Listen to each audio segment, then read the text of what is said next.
अब चलते हैं 11वें भाव पर।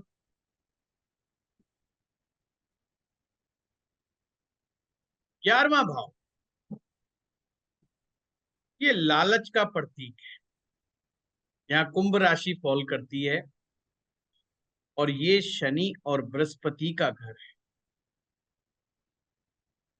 यहाँ शनि की अदालत है। यहाँ पर बृहस्पति ग्रह और शनि ग्रह दोनों मिलकर के फैसला करते हैं। बृहस्पति हमारे न्याय तंत्र में रूल्स जो लिखने का काम होता है वो बृहस्पति करते हैं, जुपिटर करते हैं कि क्या क्या रूल होने चाहिए, नैतिकता के क्या नियम होने चाहिए, समाज को चलाने का क्या नियम होना चाहिए, उस सभी का कार्य करने का तरीका क्या है, बृहस्पति लिखते हैं ये सब। और शनि न्याय मंत्री है, न्यायाधीश है, वो लिखते हैं यहाँ पर 11वां भाव जो है ये इंसान के लालच को दिखाता है, ये इंसान की इच्छाओं को दिखाता है, ये एक्सपेक्टेड गेन को दिखाता है। एक्सपेक्टेड गेन का मतलब ये होता है कि आप दिमाग में सोच लेते हैं मैं ये काम करूंगा तो मुझे इतना प्रॉफिट होना चाहिए। हर इंसान कोई भी कर्म करता है तो उसके प्रति, कर्म के प्रति इच्छा होती है कि मुझे इसका ये परिणाम मिले, मुझे इसका ये लाभ मिले। इसलिए वैदिक ज्योतिष में इसे लाभ स्थान भी कहा गया है। ये देखा जाए तो हमारे स्वार्थ का भाव है। स्वार्थ का मतलब स्व अर्थ, स्वयं का एक, यानी अपने से ही मतलब, अपने को दूसरों से कोई लेना देना नहीं है। अपने ही फायदे के बारे में जो व्यक्ति सोचता है उसे ही स्वार्थी कहते हैं।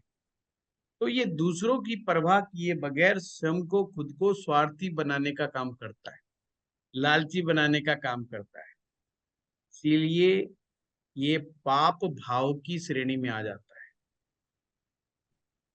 तो इसको अच्छा नहीं माना गया। 11वां भाव किस्मत की ऊंचाई है। किस्मत आपने 9वें से देखी थी, कर्म करने का तरीका 10वीं से देखा, अब किस्मत की ऊंचाई 11वें से देखोगे। जैसे जीवन में बहुत सारे ऐसे लोगों को पाओगे जो कम मेहनत करते हैं पर उनको लाभ कई कई गुना हो जाता है। कम मेहनत करके भी लाभ कई गुना हो जाता है। कई हमारे डिपार्टमेंट ऐसे होते हैं, वहां पर ऑफिसर्स ऐसे होते हैं, उनको बड़ा लाभ मिलता है, एक साइन मारते ही लाओ भाई। और कुछ जगहें ऐसी होती हैं जहां पर बहुत पैसा बनता है, कम मेहनत करके भी मल्टीप्लाई कर देते हैं वो पैसे को।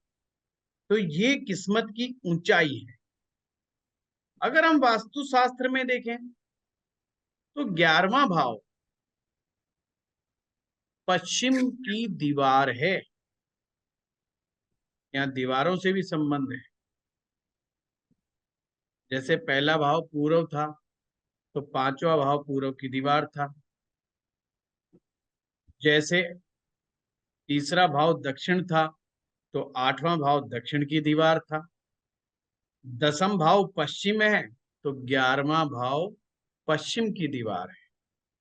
जो बाहर से खड़ा होकर के आप देखते हैं किसी घर को, उसका आउटर डिजाइन कैसा है, आउटर सौंदर्य कैसा है, बाहरी सौंदर्य मकान का कैसा है, उसे देख करके आप क्या पता लगाते हो? एक ही बात, ये घर अमीर आदमी का है कि गरीब आदमी का है, पता चल जाता है कि नहीं। जैसे ही आप किसी के बाहर खड़े होते हो, हैं, अब मेरे घर के बाहर खड़े होगे तो आपको पता चलेगा ये बेचारे एक गरीब ब्राह्मण का घर है। तो किसी रईस के यहाँ खड़े हो गए तो अरे करोड़पति आदमी तो बहुत बढ़िया, फर्स्ट क्लास, ठीक है ना।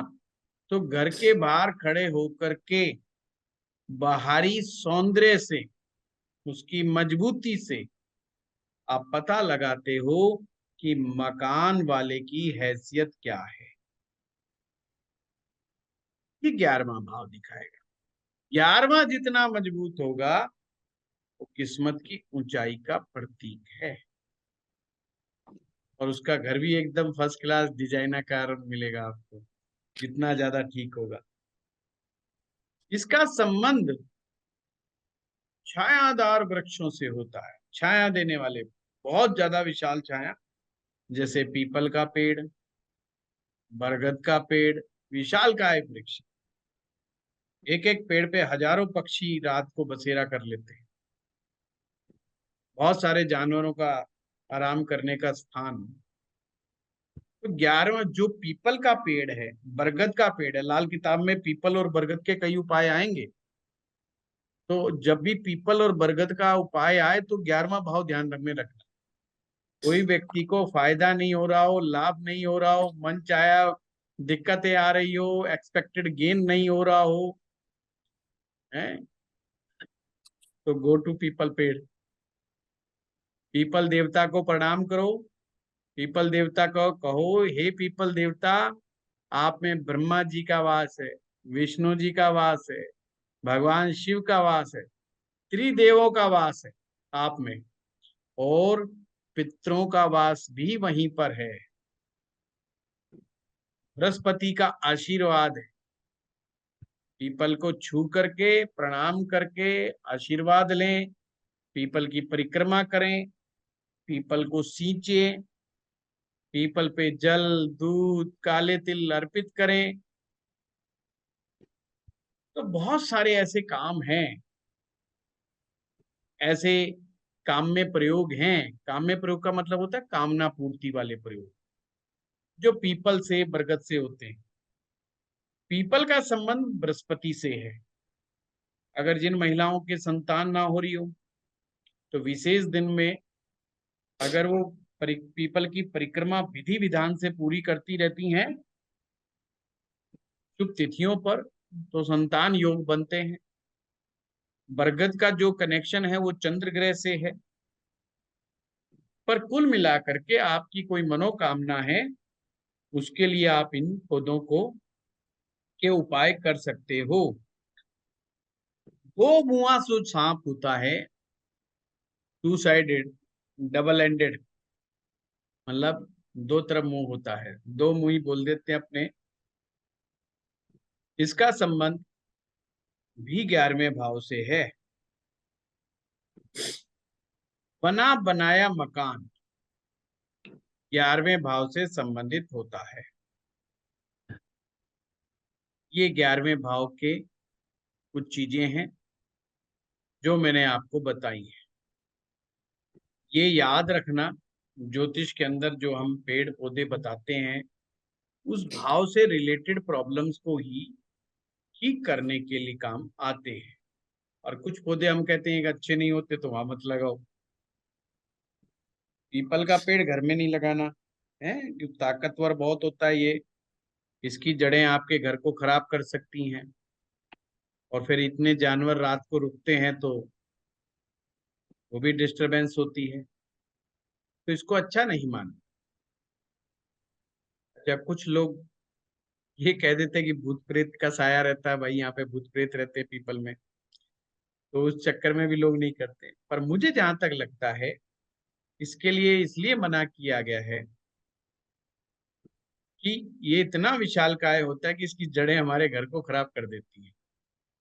तो जिनका घर बहुत बड़ा है, एकड़ों में जिनका घर है, वो तो बेशक लगा लो पीपल का पेड़, उनको फर्क नहीं पड़ता है। मैं नहीं मानता कि ये भूत प्रेत का वास हो जाता है पीपल के पेड़ में। पीपल का पेड़ किस स्थान पर लगा है और उसको कैसे ट्रीट किया जा रहा है, ये ज्यादा इम्पोर्टेंट, बजाय कि आप केवल मात्र ये मान लें कि भाई ये भूत प्रेत के रहने का घर है। ऐसा कुछ नहीं है। हमारे पितरों के लिए जरूर, पितरों का वास जरूर पीपल के पेड़ में माना जाता है। और सनातन धर्म में जो 16वां संस्कार है, जिसे अंतिम क्रिया कहते हैं, संस्कार कहते हैं, दाह संस्कार, उसमें पीपल की लकड़ियों का उपयोग होता है, इसे शुभ माना जाता है। बृहस्पति का वो माना जाता है, इसलिए इसको अच्छा माना जाता है।